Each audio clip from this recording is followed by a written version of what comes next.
I've never heard a Calvinist say this, that you don't necessarily like the acronym. I guess what's it lacking? What's your issues with it?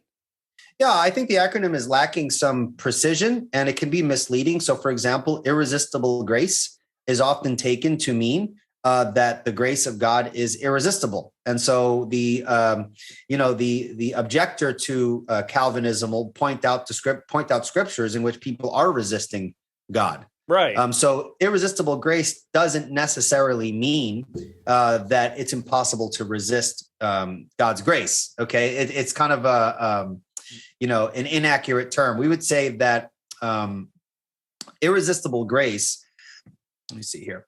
Irresistible grace, we could say, is a term that refers to the fact that God effectively calls people and also gives them regeneration, both of which guarantee that the person will respond in saving faith. Okay, now this is important because it doesn't reject the idea that man can resist God. It rejects the idea that man can ultimately successfully resist God at the end of the day. So when God chooses to bring about regeneration, he will bring it about. And that might be preceded by years of resisting.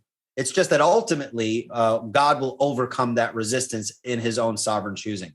So it could come across as, it's impossible to resist God, period. And that's not necessarily the case.